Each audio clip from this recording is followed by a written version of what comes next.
Hi friend, मेरा नाम चंदन सिंह है और स्वागत है आप सबका मेरे इस चैनल द कैंडल ट्रेडर पे। आज इस वीडियो में आप लोगों को स्टॉक मार्केट में ट्रेडिंग करने का एक स्ट्रेटजी बताऊंगा। ये एक बहुत ही अच्छा स्ट्रेटजी है। मैं इस स्ट्रेटजी को बहुत ही लंबे समय से यूज़ कर रहा हूँ। इसने मुझे बहुत ही अच्छा रिजल्ट दिया है। इस स्ट्रेटजी का रिस्क रिवार्ड मिनिमम 1:3 या उससे ज़्यादा है। ये मेरा आज यूट्यूब पे पहला वीडियो है। आज मैं आप लोगों को इस स्ट्रेटजी को बताऊंगा। आज मैं आप लोगों को इस स्ट्रेटजी के साथ मैं कुछ चार्ट पर एग्जांपल भी दूंगा और मैंने एक लाइव वीडियो को रिकॉर्ड किया है। मैं आप लोगों को उसे भी आज दिखाऊंगा। इस स्टडी में मैंने प्राइस एक्शन के साथ बॉलिंजर बैंड और मूविंग एवरेज का यूज़ किया है। मेनली मैंने इस स्टडी में प्राइस एक्शन का यूज़ किया है, जहां पर मैंने बॉलिंजर बैंड और मूविंग एवरेज का यूज़ बेस्ट बाइंग और बेस्ट सेलिंग प्लेस और इसके साथ ही साथ एक अच्छे टारगेट को फाइंड करने में किया है। तो चलते हैं स्ट्रेटजी की ओर।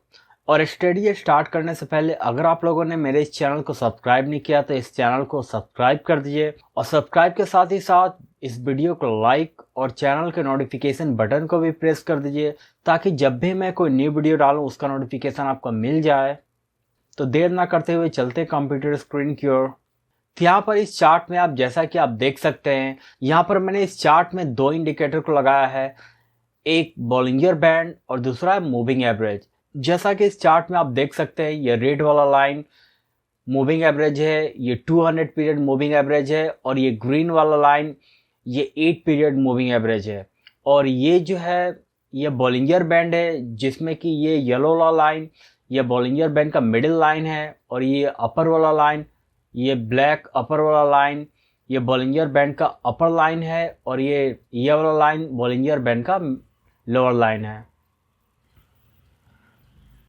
मेरी स्टडी के अकॉर्डिंग जब भी स्टॉक एक लंबे समय तक साइडवेज रेंज बाउंड एरिया में हो और वहां पर बॉलिंजर बैंड का मिडिल लाइन और 200 पीरियड मूविंग एवरेज एक दूसरे के पास ये एक दूसरे के पैरेलल में हो, एक दूसरे के पास ये एक दूसरे के पैरेलल में हो, और उसके बाद जब भी बॉलिंजर बैंड का मिडिल लाइन अप की ओर मूव करने लगता है और उस प्लेस के पास अगर कोई एक सॉलिड ग्रीन कैंडल बनता है जो कि अपने पिछले रेंज बाउंड एरिया को क्रॉस करके बनता है, तो हमें क्या करना है कि इस कैंडल को बनने देना है।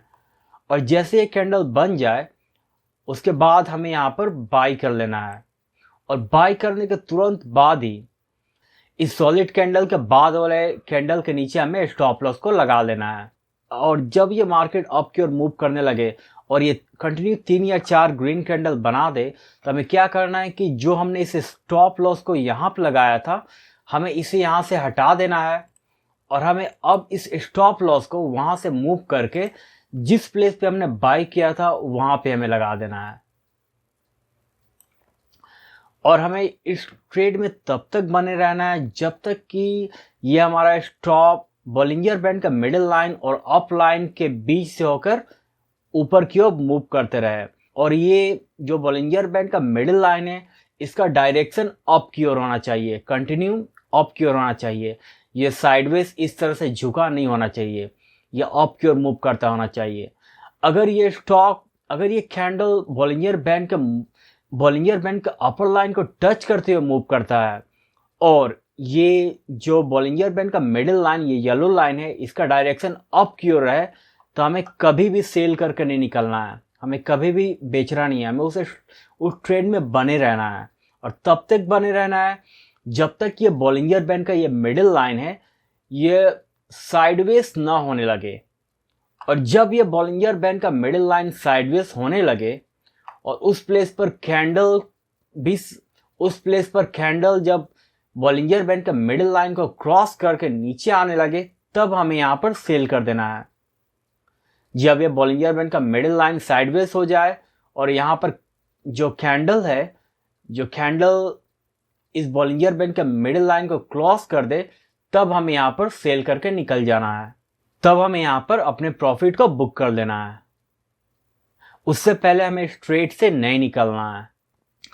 कभी कभी क्या होता है कि जब प्राइस बहुत ही स्ट्रॉन्ग मूवमेंट देता है, बहुत ही स्ट्रॉन्ग अप एक डायरेक्शन में मूव करता है, तो ये कंटिन्यू 6, 7, 8 ग्रीन कैंडल बनाते हुए अप की ओर बॉलिंजर बैंड के अपर लाइन को टच करते हुए मूव करता है रह जाता है। तो हमें इसे पहले नहीं बेच के निकलता है। कितना बार क्या होता है कि कंटिन्यू जब मार्केट अप की ओर मूव करने लगता है तो ये कभी कभी रेड कैंडल बनाते हुए ये थोड़ा सा गिर के बॉलिंजर बैंड के मिडिल लाइन पास आता है।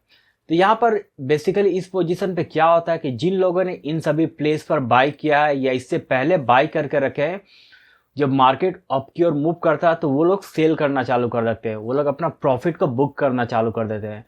तो क्या होता है कि मार्केट थोड़ा सा गिरता है और गिरते हुए ये बॉलिंजर बैंड के इस मिडिल लाइन के पास आता है। जैसे इन लोगों का प्रॉफिट बुकिंग हो जाता है तो फिर से स्टॉक अपने अप की ओर डायरेक्शन में मूव करना चालू करता है। तो हमें इन सभी प्लेस में क्या करना है कि जब भी मार्केट कंटिन्यू अप की ओर मूव करता रहे, अप की ओर कंटिन्यू मूव करने के बाद जब ये थोड़ा सा मार्केट जब नीचे गिरते हुए बॉलिंजर बैंड का मिडिल लाइन पास आए, और जब मिडिल लाइन के पास आए और वहां पर मिडिल लाइन के पास अगर कुछ रेड और ग्रीन कैंडल या रेड कैंडल बनता है और उस मिडिल लाइन के पास अगर कोई एक बड़ा ग्रीन कैंडल बनता है जो कि पिछले 2-3 रेड कैंडल को क्रॉस करके बनता है, तो हमें क्या करना है कि इस प्लेस पर फिर से क्वांटिटी को ऐड कर देना है। और इस बार हमें अपने स्टॉप लॉस को ये जो कैंडल जिस पे हमने बाई किया है उसी के हमें नीचे लगा देना है। और कंडीशन इस प्लेस पे बाय करने का कंडीशन ये है कि ये जो बॉलिंजर बैंड का मिडिल लाइन है ये कंटिन्यू अप की ओर इसका मूवमेंट होना चाहिए। ये साइडवेज इस तरह से नहीं होना चाहिए। ये बॉलिंजर बैंड का मिडिल लाइन ये कंटिन्यू अप की ओर मूव करना चाहिए। तभी हम यहाँ पर दोबारा पोजीशन को ऐड कर सकते हैं और क्वांटिटी को बाई कर सकते हैं। अगर ऐसा हो कि ये कैंडल अप की ओर जाने के बाद ये बॉलिंजर बैंड के मिडिल लाइन के पास आए और ये बॉलिंजर बैंड का मिडिल लाइन ये अप की ओर ना हो के ऐसे साइडवेज होने लगे, तब हमें इन सब प्लेस पर नहीं बाई करना है। तब हमें इन सभी प्लेस पर और पोजीशन को नहीं ऐड करना है।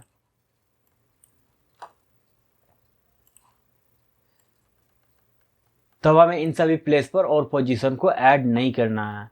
हमें तभी इस पोजीशन पे ऐड करेंगे जब ये कंटिन्यू अप की ओर मूवमेंट रहे और इसके स्टॉप लॉस को इसके जस्ट नीचे लगा देना है। और इसके बाद अगर फिर से ये एक न्यू हाई बनाता है और न्यू हाई बनाने के बाद 3-4 कैंडल बना देता है, तो हमें क्या करना है कि जितना क्वांटिटी हमने बाई करके रखा था ना, उसका आधा क्वांटिटी को हमें सेल कर देना है, आधा क्वांटिटी को निकाल देना है। और बचे हुए आधा क्वांटिटी को ना हमें तब तक नहीं सेल करना है जब तक ये कैंडल ये प्राइस बॉलिंजर बैंड का मिडिल लाइन और अप लाइन के बीच से मूव करता रहे और उस पोजीशन पे ये जो बॉलिंजर बैंड का मिडिल लाइन हो ये साइडवेज ना हो, तब तक हमें इस ट्रेड में बने रहना है। एक समय आता है कि जब ये कंटिन्यू अप की ओर मूव करने के बाद बॉलिंजर बैंड का मिडिल लाइन साइडवेज होने लगते हैं, तब क्या होता है कि उसके बाद फिर जो प्राइस है, जो कैंडल है, वो साइडवेज होकर नीचे आने की कोशिश करता है। तो जब ये प्राइस साइडवेज होने लगे, कैंडल साइड की ओर मूव करना लगे और बॉलिंजर बैंड के मिडिल लाइन को नीचे की ओर क्रॉस करने लगे, तब इन सभी सेल को अपने प्रॉफिट को बुक कर लेना है। हमें सेल करके निकल जाना है। आप लोगों ने देखा ये तो था अप ट्रेंड के लिए, बाइंग के लिए, लॉन्ग पोजीशन के लिए, अप ट्रेंड के लिए। इसका जस्ट अपोजिट होता है डाउन ट्रेंड के लिए, शॉर्ट सेलिंग के लिए। जैसा कि इस चार्ट में भी आप देख सकते हैं कि ये 200 पीरियड मूविंग एवरेज और ये बॉलिंजर बैंड का मिडिल लाइन एक दूसरे के पास लगभग पैरेलल थे और ये मार्केट बहुत समय तक साइडवेज रेंज में था। और साइडवेज रेंज में होने के बाद जैसे ही बॉलिंजर बैंड का मिडिल लाइन डाउन की ओर मूव करने लगता है और वहां पर एक सॉलिड ये रेड कैंडल बनता है जो कि अपने इस रेंज बाउंड इस एरिया को क्रॉस कर जाता है, तो हमें क्या करना है ना, इस कैंडल को हमें बनने देना है। और जैसे ही ये कैंडल बन जाए हमें यहाँ पर इस प्लेस पर सेल कर देना है। और सेल करने के तुरंत बाद हमें अपने स्टॉप लॉस को इस कैंडल के थोड़ा सा ऊपर लगा देना है। ओके। और इसमें भी सेम करना है, हमें तब तक इस ट्रेड में बने रहना है जब तक ये प्राइस नीचे की ओर बॉलिंजर बैंड का मिडिल लाइन और लोअर लाइन के बीच से होकर नीचे की ओर गुजरते रहे, और जब तक कि ये बॉलिंजर बैंड का ये मिडिल लाइन इसका डायरेक्शन कंटिन्यू डाउन की ओर है, तब तक हमें इस ट्रेड से नहीं निकलना है। हमें प्रॉफिट उस जगह पे बुक करना है, हमें उस तरह से स्क्वायर उस पोजीशन पे हमें स्टॉक्स बाई बैक करके या स्क्वायर अप करके निकलना है जहाँ पर ना बॉलिंजर बैंड का मिडिल लाइन जो है वो साइडवेज की ओर मूव करने लगे, और उस प्लेस पर, उस साइडवेज एरिया पर जो ये प्राइस का मूवमेंट है, ये कैंडल जो मूव करते हुए ना उस बॉलिंजर बैंड का मिडिल लाइन को क्रॉस कर जाए, तभी हमें इस ट्रेड से निकलना है। अदरवाइज हमें इन सभी प्लेस पर नहीं निकलना है। और हमें इन सभी प्लेस पर क्या करना है कि बेसिकली इन सभी प्लेस पे हमें और पोजीशन को ऐड करना है, पर इन सभी प्लेस पे हमें नहीं निकलना है। पोजीशन कब ऐड करना है? पोजीशन ऐड तभी करना है जब ये प्राइस मूव करने के बाद ना वापस बॉलिंजर बैंड के मिडिल लाइन को की ओर जाए, और उस प्लेस पर ना बॉलिंजर बैंड का मिडिल लाइन जो है ना उसका डायरेक्शन हमारे ट्रेड का डायरेक्शन में हो। कंटिन्यू डाउन, अगर हमने शॉर्ट सेलिंग किया तो कंटिन्यू डाउनवर्ड डायरेक्शन में होना चाहिए। अगर हम अप की ओर मूव कर बाई किया तो कंटिन्यू उसका मूवमेंट अप की ओर होना चाहिए। अगर उस प्लेस पर बॉलिंजर बैंड का मिडिल लाइन साइडवेज हो जाए तो हमें वहां पर पोजीशन को ऐड नहीं करना है।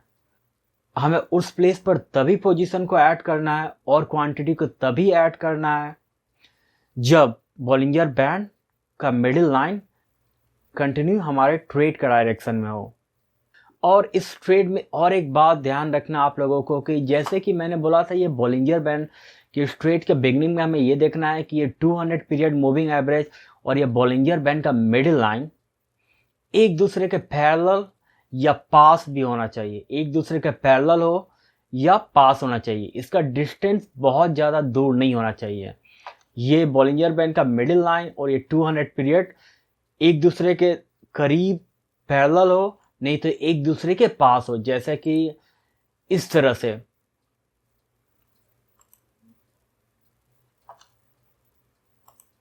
जैसे कि इस चार्ट में बॉलिंजर बैंड का मिडिल लाइन और 200 पीरियड एक दूसरे के पैरेलल करीब आसपास ही है। पर कभी कभी आपको ऐसा भी मिल सकता है कि ये इस तरह से एक दूसरे के करीब हो और पैरेलल हो, या तो ये इस तरह से एक दूसरे के पास करीब हो पैरेलल हो, नहीं तो ये एक दूसरे के पैरेलल हो और थोड़े से डिस्टेंस में हो। इन दोनों के बीच का डिस्टेंस बहुत ज़्यादा नहीं होना चाहिए। अगर ये ऐसा हो कि ये बॉलिंजर बैंड का मिडिल लाइन यहाँ है और ये जो 200 पीरियड मूविंग एवरेज इतना डिस्टेंस पे है, तब हमें इस स्ट्रेटजी तब यहाँ पर ट्रेड ये थोड़ा रिस्की हो जाता है। यहाँ पर इसके मूव करने का चांसेस अच्छी तरह से, ये जब ब्रेकडाउन होता है ना, यहाँ से मूव करने का चांसेस थोड़ा कम हो जाता है। ये क्या होता है, फेक ब्रेकआउट देता है।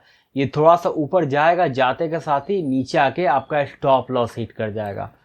तो कंडीशन यही है कि ये जो बॉलिंजर बैंड का मिडिल लाइन और ये 200 पीरियड मूविंग एवरेज एक दूसरे के पास हो, एक दूसरे के बिल्कुल पास हो, या इस तरह से एक दूसरे के लगभग आसपास हो, पैरेलल और आसपास हो, तभी इस ट्रेड को हमें लेना है। आप लोगों ने देखा कि इस स्ट्रेटजी का रिस्क रिवार्ड रेशियो बहुत ही अच्छा है। अगर आप लोग इस स्ट्रेटजी पे ट्रेड करेंगे तो कम से कम आपको 1:3 का तो रिस्क रिवार्ड रेशियो बिल्कुल मिलेगा। अब मैं आप लोगों को चार्ट में एग्जांपल दिखाऊंगा कि इस स्ट्रेटजी के अनुसार किस तरह से आप एक स्मॉल अमाउंट, किस तरह से एक छोटे से स्टॉप लॉस लगाकर एक बड़ा प्रॉफिट कमा सकते हैं। और एक बात आप लोगों को ध्यान रखना है कि अगर आप ट्रेड लेते हैं ना और वो ट्रेड चलता है, वो ट्रेड हमारे डायरेक्शन में जाता है, उस ट्रेड में है, तो हमें उस प्रॉफिटेबल ट्रेड को ना पहले नहीं निकालना है। मेरा कहने का मतलब ऐसा नहीं कि ट्रेड चलने लगे और थोड़ा सा प्रॉफिट हो उस ट्रेड से निकल जाए, ये बिल्कुल नहीं करना है। ये बहुत लोग करते हैं। मैंने भी जब स्टार्ट किया था मुझे नहीं पता था इन सब के बारे में, मैंने भी ये गलती बहुत बार किया है। तो जो प्रॉफिटेबल ट्रेड है, जो हमारे डायरेक्शन में जा रहा है, हमारे स्ट्रेटजी के अकॉर्डिंग जा रहा है, उसमें हमें बने रहना है। तब तक बने रहना है जब तक कि हमारा स्ट्रेटजी को वो वॉलेट ना करे। जब तक वो हमारे स्ट्रेटजी के अकॉर्डिंग ही हमें उस ट्रेड में बने रहना है। हमें अपने प्रॉफिट लॉस के पोजीशन को देख कर नहीं करना है कि ये थोड़ा सा अप किया, मैंने प्रॉफिट ले, थोड़ा सा प्रॉफिट बन गया, निकल जाना। ऐसा नहीं करना है, ऐसा बिल्कुल नहीं करना है। हमें तब तक बने रहना है, हमें मैक्सिमम प्रॉफिट लेकर निकलना है। और जो ट्रेड हमारे अगेंस्ट में जाए, हमारे स्टॉप लॉस की ओर जाए, स्टॉप लॉस को हिट करता है, जो नेगेटिव में जाए, अगेंस्ट में जाए, उसे हमें निकल जाना है। उसमें हमें एवरेजिंग नहीं करना है। आप प्रॉफिट तभी हो सकते हैं स्टॉक मार्केट में जब आप अपने प्रॉफिटेबल ट्रेड को अच्छा से उसको राइट करें, अच्छा से प्रॉफिट लेके निकले। और जो ट्रेड लॉस में जाता है, स्टॉप लॉस की ओर, स्टॉप लॉस ले और निकल जाए। उसमें एवरेजिंग ना करे, या वो हमारा अगेंस्ट में जा रहा है तो उसमें और वेट ना करे ये सोच के कि वो अब ऊपर जाए और नीचे जा रहा है, शायद अब थोड़ी देर बाद ऊपर जाए, मेरा जो लॉस जा रहा है वो रिकवर जाए। ये नहीं करना है। और किस तरह से मैक्सिमम प्रॉफिट लेना है, मैंने इस स्ट्रेटजी में बताया है। ये जो मेरा स्ट्रेटजी है, मैं इसलिए बहुत लंबे समय से यूज़ कर रहा हूँ। इस स्ट्रेटजी का ये वन ऑफ द प्लेस है। मेरे इस स्ट्रेटजी के अकॉर्डिंग अभी तक मुझे 38 ऐसे प्लेस मिले हैं जो कि बहुत ही अच्छे बाइंग और सेलिंग का प्लेस है। उन 38 प्लेस में से ये वन ऑफ द प्लेस है जो कि बहुत ही अच्छा बाइंग एंड सेलिंग का प्लेस है। आप लोगों को इस स्टडी में मैंने सिर्फ एक प्लेस को बताया है। इस पूरे वीडियो में उस सभी प्लेस को बताना पॉसिबल नहीं है। अगर मैं सभी प्लेस को बताने जाऊँ ना, ये वीडियो बहुत ही लंबा, करीब 4-5 घंटा का वीडियो ये बन सकता है। मैं अगले वीडियो में एक एक प्लेस करके लाऊंगा। आप लोगों को कुछ चार्ट में मैं एग्जाम्पल भी दूंगा अभी। उस एग्जाम्पल में, और मैंने एक लाइव वीडियो को रिकॉर्ड किया है, उसे भी मैं आप लोगों को दिखाऊंगा। मेरे इस स्टडी को आप किसी भी मार्केट में ट्रेड कर सकते हैं, चाहे वो इक्विटी हो, फ्यूचर एंड ऑप्शंस हो, क्रिप्टो करेंसी, बिटकॉइन, किसी भी मार्केट में ट्रेड कर सकते हैं। और यहाँ पर मैंने स्मॉल टाइम फ्रेम को यूज़ किया है। आप किसी भी टाइम फ्रेम को यूज़ कर सकते हैं, बड़े टाइम फ्रेम को भी यूज़ कर सकते हैं। पर मैं इंट्राडे ट्रेडिंग करता हूँ, मैं डे ट्रेडिंग करता हूँ, ऑप्शंस एंड इक्विटी दोनों में करता हूँ। तो मैं स्मॉल टाइम फ्रेम पे करता हूँ। मैं बेसिकली 5 मिनट और 2 मिनट के टाइम फ्रेम पे ट्रेड करता हूँ। आप 5 मिनट टाइम फ्रेम को यूज़ प्रेफर कर सकते हैं, 2 मिनट टाइम फ्रेम को भी यूज़ कर सकते हैं। मैंने एक लाइव वीडियो को भी रिकॉर्ड किया है, तो मैं उसे भी आप लोगों को दिखाऊंगा। मैं आप लोगों को चार्ट में एग्जांपल दिखाता हूँ। तो यहाँ पर ये देख सकते हैं, मैंने एक टेक महिंद्रा का चार्ट लिया है। तो सबसे पहले हमें इसमें इंडिकेटर को ऐड कर देना है। तो हमें यहाँ पर इसमें बॉलिंजर बैंड को ऐड कर देना है, और हमें यहाँ पर इसमें 2 मूविंग एवरेज को भी ऐड करना है। मूविंग एवरेज, ये हमें सिंपल मूविंग एवरेज को लेना है। ये सभी जो मूविंग एवरेज अलग अलग दे, इन्हें नहीं यूज़ करना है। ये जो मूविंग एवरेज है, सिंपल मूविंग एवरेज है। तो हमें इसे 2 ऐड करना है। एक यहाँ ऐड हो गया और दूसरा भी यहाँ पर ऐड हो गया। और हमें क्या करना है, इसके कुछ सेटिंग्स में चेंज करना है। तो यहाँ पर ये मूविंग एवरेज जो है, ये 9 पीरियड है यहाँ। तो हमें इसके सेटिंग में जाना है। और यहाँ पे ये जो लेंथ 9 पीरियड जो दिया है ना, इसे हमें 200 करना है। और इसके ये जो कलर है, मैं इसे कलर भी चेंज कर सकता हूँ। आप कोई भी कलर रख सकते हैं। इसके कलर को चेंज कर देना है, ओके कर देना है। और ये जो दूसरा मूविंग एवरेज है ना, ये भी 9 है। तो इसे हमें 8 पीरियड कर देना है। और इसके कलर को मैं ग्रीन कर देता हूँ और ओके कर देते हैं। और ये जो बॉलिंजर बैंड है, इसके सेटिंग में भी हमें कुछ चेंज करना है। इसके बेसिकली जस्ट इसके ये जो लेंथ है, हमें इसके बेस ही रहने देना है। इसमें हमें कुछ नहीं करना है। मैं जस्ट इसका कलर को थोड़ा चेंज करूँगा ताकि ये चार्ट में दिखने में थोड़ा सही लगे। तो ये जो मिडिल लाइन है, मैं इसे येलो कर देता हूँ।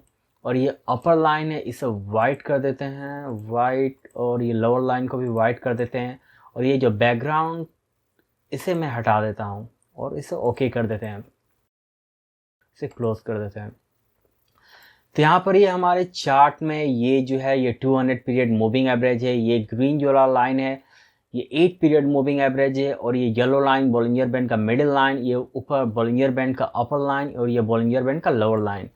तो ये चार्ट है, ये 10 अक्टूबर 2023 का चार्ट है, 10 अक्टूबर 2023 का ये चार्ट है। जैसा कि आप देख सकते हैं कि मार्केट एक लंबे समय तक साइडवेज रेंज बाउंड एरिया में था, और यहाँ पर बॉलिंजर बैंड का मिडिल लाइन, येलो लाइन और ये 200 पीरियड मूविंग एवरेज एक दूसरे के लगभग पास और पैरेलल में थे। और उसके बाद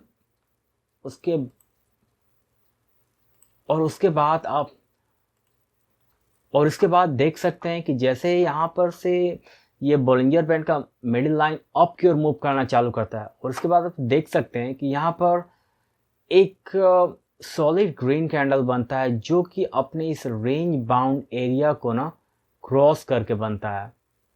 तो हमें क्या करना है ना, हमें इस कैंडल पे हमें क्या करना है, इस कैंडल को बनने देना है, और जैसे ये कैंडल बन जाए तो हमें क्या करना है ना, हमें यहाँ पर इस प्लेस पर बाई कर लेना है, और बाई करने के तुरंत बाद ही हमारा पहला काम होगा कि हमें स्टॉप लॉस इस कैंडल के या ये जो रेंज बाउंड एरिया उसके हल्का सा नीचे लगा देना है। ओके, तो यहाँ पर देख सकते हैं जैसा कि मैंने बताया था स्ट्रेटजी में, उसी तरह से ये स्टॉक मूव किया, अच्छा खासा अप की ओर मूव किया। तो हमें यहाँ पर इस प्लेस पर और यहाँ पे 3-4 जैसे कैंडल बन जाए, हमें अपने स्टॉप लॉस को फिर यहाँ से मूव करके इस प्लेस पर ला देना है, और यहाँ पर दोबारा चाहें तो जैसे मैंने स्ट्रेटजी में बताया था यहाँ पर और क्वांटिटी को ऐड किया जा सकता है इस कैंडल यहाँ पर, और इस ट्रेड में हमें बने रहना है। जैसा कि देख सकते हैं ये अच्छे से इस ट्रेड ने मूव किया अब, तो यहाँ पर ये आकर ये डे का क्लोजिंग दे दिया है, और यहाँ ये अगला दिन फिर से अप की ओर मूव किया है। तो यहाँ पर आप देख सकते हैं कि हमारा यहाँ पर इस ट्रेड में आप जैसा कि आप यहाँ पर देख सकते हैं कि हमारा इस ट्रेड में ये स्टॉप लॉस इतना छोटे रिस्क में हमें एक अच्छा खासा बड़ा मुनाफा मिला, एक बड़ा सा प्रॉफिट मिला। तो इस ट्रेड का एक बेनिफिट है इस स्ट्रेटजी में कि हम एक बहुत ही स्मॉल अमाउंट पर रिस्क में डाल के एक अच्छा प्रॉफिट कमा सकते हैं।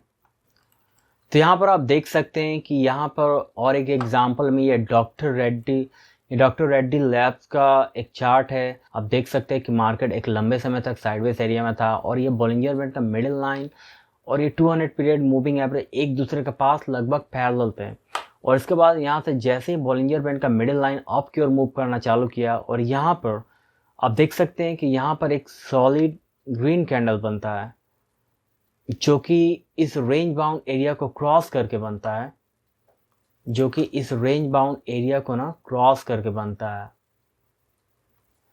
तो हमें ना इस कैंडल को बनने देना और यहाँ बाई कर लेना है, और अब यहाँ पे बाई कर लेना, और बाई करने के तुरंत बाद ही हमें यहाँ पे स्टॉप लॉस को लगा देना है, और इस ट्रेड में तब तक बने रहना है जब तक कि ये बॉलिंजर बैंड का मिडिल लाइन का डायरेक्शन अप की ओर मूव करते रहे, तब तक हमें इस ट्रेड में बने रहना है।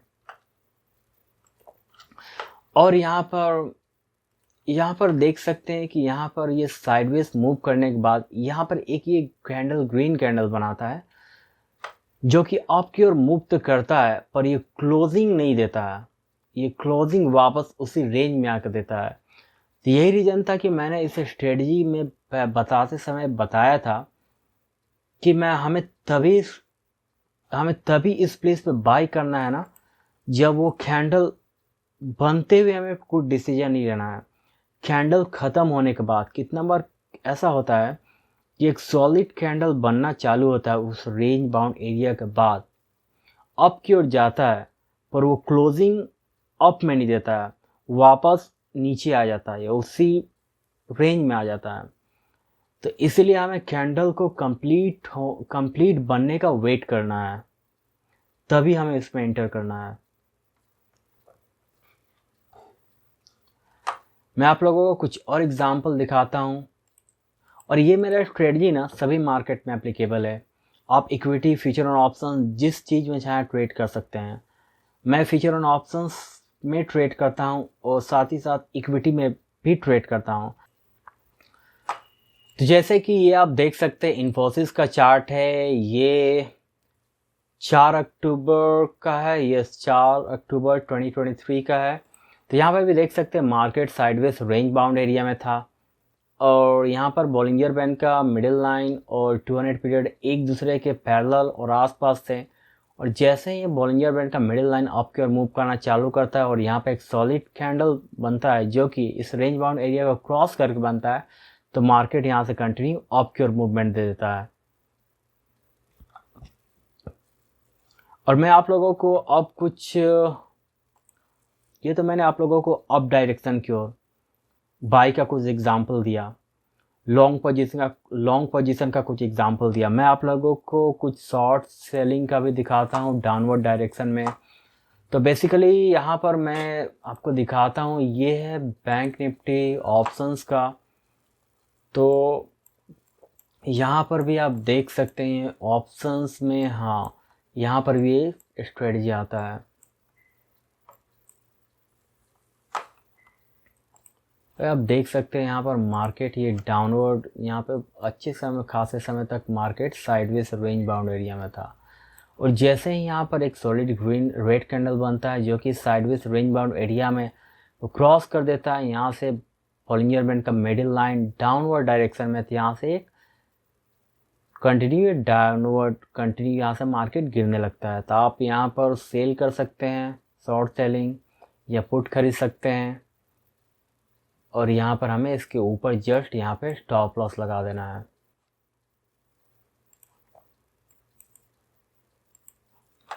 और यहाँ पर आप सेम ये फिन निफ्टी का है, फिन निफ्टी भी जस्ट बैंक निफ्टी के सिमिलर ही मूव करता है, इसमें भी वही होगा। यहाँ पे भी आप देख सकते हैं ये भी सेम, ये फिन निफ्टी को भी आप देख सकते हैं यहाँ पर, इसमें भी आप ये फिन निफ्टी को देख सकते हैं। यहाँ पर भी मार्केट एक अच्छे खासे लंबे समय तक, यहाँ पर एक अच्छे खासा लंबा समय तक साइडवेज रेंज बाउंड एरिया में था, राइट। और यहाँ से मार्केट, और यहाँ पर जैसा कि देख सकते हैं कि यहाँ से जैसे ही बॉलिंजर बैंड का मिडिल लाइन का डायरेक्शन नीचे की ओर होने लगा और यहाँ पर एक सॉलिड रेड कैंडल बनता है जो कि इस रेंज बाउंड एरिया को क्रॉस कर देता है, तो यहाँ से मार्केट कंटिन्यू गिरने लगा। तो आप यहाँ पर इस प्लेस पर सेल कर सकते हैं और इसके जस्ट ऊपर यहाँ स्टॉप लॉस लगा सकते हैं।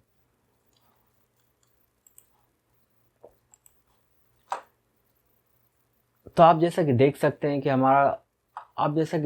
हमारा स्टॉप लॉस हमेशा एक छोटा सा रहता है, पर टारगेट हमें इस स्ट्रेटजी के इस प्लेस से हमें ऑलवेज बड़ा मिलता है। मैंने एक लाइव वीडियो का भी रिकॉर्ड किया है, मैं उसे भी आपको दिखाता हूँ एग्जांपल के लिए। तो यहाँ पर ये लाइव वीडियो में जैसा कि आप देख सकते हैं, ये एक बैंक निफ्टी का चार्ट है। जैसा कि देख सकते हैं मैंने यहाँ पर 2 चार्ट लगाया है, दोनों बैंक निफ्टी का है, पर जो लेफ्ट वाला चार्ट है वो 2 मिनट टाइम फ्रेम मैंने सेट किया है और राइट वाला चार्ट मैंने 5 मिनट टाइम फ्रेम पे किया है। तो यहाँ पर मैं इस ट्रेड को 2 मिनट चार्ट के टाइम फ्रेम पर के बेसिस पे लूँगा। मैं 5 मिनट टाइम फ्रेम को भी कभी कभी यूज़ करता हूँ पोजीशन लेने के लिए और स्क्वायर अप करने के लिए। तो यहाँ पर जैसा कि आप देख सकते हैं अभी ये मार्केट साइडवेज डायरेक्शन में है, राइट। जैसा कि आप देख सकते हैं मार्केट साइडवेज डायरेक्शन में है। यहाँ पे आप देख सकते हैं इसमें भी ये जो बॉलिंजर बैंड का ये जो मिडिल लाइन है और ये 200 पीरियड मूविंग एवरेज एक दूसरे के लगभग पास और पैरेलल है। और यहाँ पे आप देख सकते हैं कि यहाँ से इस जो प्लेस है यहाँ से मार्केट ना बॉलिंजर बैंड का मिडिल लाइन अप की ओर मूव करना चालू किया है और ये अच्छे खासा लंबे समय तक साइडवेज रेंज में था। तो ये मार्केट जैसे ही ना यहाँ से कैंडल इस लाइन को ऊपर यहाँ से क्रॉस कर जाए ना इस रेंज बाउंड एरिया को, तो ये कंटिन्यू अप की ओर मूव कर जाएगा। और तो हमें यहाँ पर ये जो इस वाइट लाइन को जैसे ही ये क्रॉस करे हमें इस प्लेस पर बाई करना है और इसे बाई करने के तुरंत बाद ही ना इस कैंडल के जस्ट नीचे रेड वाले लाइन पे हमें स्टॉप लॉस को लगा लेना है। मेरे इस स्टडी के अकॉर्डिंग अभी तक मुझे 38 ऐसे प्लेस मिले हैं जो कि बहुत ही अच्छे बाइंग और सेलिंग का प्लेस है। उस प्लेस में से क्या है कि क्योंकि कितना बार क्या होता है कि मार्केट ना कभी गैप अप ओपन होता है, कभी गैप डाउन ओपन होता है, कभी साइडवेज मूव करता है। तो उन सभी प्लेस में ना हर दिन मुझे एक अच्छा खासा ट्रेड मिल जाते हैं। अगर आप भी इस स्टडी को अच्छे से ट्राई करें और अपने रिस्क को मैनेज करके चलें। हाँ, ट्रेडिंग में आपको अपने रिस्क को अच्छी तरह से मैनेज करना होगा। रिस्क मैनेजमेंट आपको आना चाहिए, तभी एक अच्छे ट्रेडर बन सकते हैं। आपको रिस्क मैनेजमेंट अच्छी तरह से आना चाहिए। दूसरा, आपको डिसिप्लिन होना पड़ेगा। आपको एक अच्छे डिसिप्लिन पर्सन होने चाहिए। आपके अंदर अच्छी डिसिप्लिन है, अच्छा रिस्क मैनेजमेंट है और स्ट्रेटजी है, तो आप स्टॉक मार्केट में सक्सेस हैं। अगर आपको रिस्क मैनेजमेंट नहीं आता है, आप डिसिप्लिन पर्सन नहीं हैं, तो आपके पास उसके बावजूद भी आपके पास अच्छा स्ट्रेटजी है, तब भी आप एक अच्छे ट्रेडर नहीं बन पाएंगे। मैं अगला वीडियो जल्दी लाऊंगा इस स्ट्रेटजी के अगले प्लेस पे कि इस स्ट्रेटजी के अकॉर्डिंग कौन सा एक अच्छा बाइंग और सेलिंग का प्लेस है, जहाँ से एक स्मॉल अमाउंट को रिस्क में डाल के एक छोटे स्टॉप लॉस का रिस्क पर एक बड़ा बेनिफिट लिया जा सकता है, एक बड़ा प्रॉफिट लिया जा सकता है। तो आप लोग मुझे इस कमेंट सेक्शन में कमेंट करके ये बताइए कि अगला बेसिकली क्या होता है कि जब कभी कभी मार्केट क्या होता है कि गैप अप ओपन होता है, या कभी गैप डाउन होता है, या कभी मार्केट साइडवेज स्टार्टिंग में मूव करने लगता है, उसका बाद मूवमेंट आता है।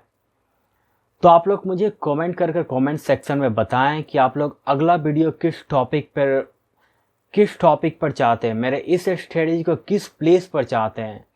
क्या sideways market gap up open होने के बाद साइडवेज हो, या गैप डाउन ओपन होने पर गैप डाउन मार्केट पर, आप अगला वीडियो किस प्लेस पर चाहते हैं, आप कमेंट सेक्शन में बताइए।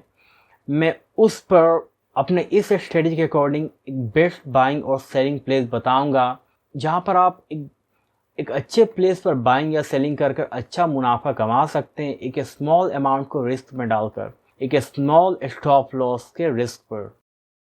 और ऑलवेज याद रखिए कि आपको हमेशा रिस्क मैनेज करके अपने ट्रेड को लेना होगा। आपको एंट्री करने से पहले ना, किसी ट्रेड में आप एंटर करते हैं ना, बाइंग या सेलिंग, उससे पहले आपको ये डिसाइड करना होगा कि अगर ये ट्रेड नहीं चला तो मेरा स्टॉप लॉस क्या होगा।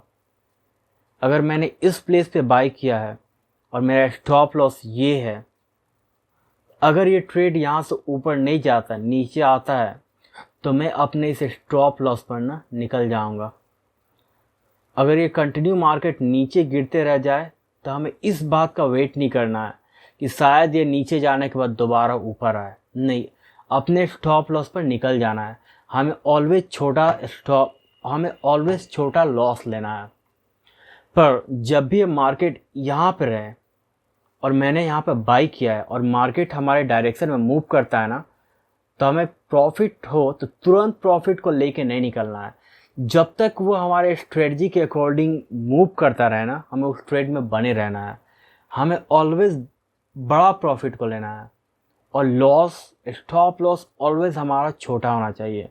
हमें ऑलवेज अपने प्रॉफिट को राइट करना है, प्रॉफिटेबल ट्रेड में रहना है, नहीं निकलना है, अपने स्टॉप लॉस को ट्रेल करना है। इसलिए मैंने इस स्ट्रेटजी में बताया था कि मार्केट जब थोड़ा सा ऊपर चल जाए ना, तो अपने स्टॉप लॉस को ना जहाँ पे बाई किए थे ना वहाँ लगा देना है। मार्केट को और ऊपर जाने दे। अगर वो वापस नीचे आ भी जाता है ना, तो हमने जिस प्लेस पे बाई किया है ना, उसी प्लेस पे निकल जाएंगे। लॉस नहीं होगा, कॉस्ट टू कॉस्ट निकलेंगे। पर हमें ऑलवेज स्टॉप लॉस को ट्रेल करना है। कैसे ट्रेल करना है, इन सब पर मैं डिटेल वीडियो लाऊंगा बहुत ही जल्द। किस तरह से आप ऑलवेज एक अच्छा बड़ा प्रॉफिट ले सकते हैं, किस तरह से आप रिस्क को मैनेज कर सकते हैं, इन सभी पर मैं एक एक करके वीडियो लाऊंगा। ये आज मेरा YouTube पर फर्स्ट वीडियो है। जिस पे मैंने अपने इस स्ट्रेटजी के सिर्फ एक प्लेस को बताया है। मैं आस्ते आस्ते करके उन सभी पे वीडियो लाता रहूँगा, और जिस दिन मेरे यूट्यूब चैनल पे कुछ अच्छे खासे सब्सक्राइबर हो जाएंगे तो मैं यूट्यूब पर लाइव स्ट्रीमिंग भी करूँगा। मैं यूट्यूब पर लाइव वीडियो भी लाऊंगा, जो मार्केट टाइमिंग पर 9:15 से 3:30 तक, उस टाइमिंग पे भी लाइव ट्रेड लेकर दिखाऊंगा आप लोगों को कि कौन सा best buying best selling place है। So make sure you subscribe my channel.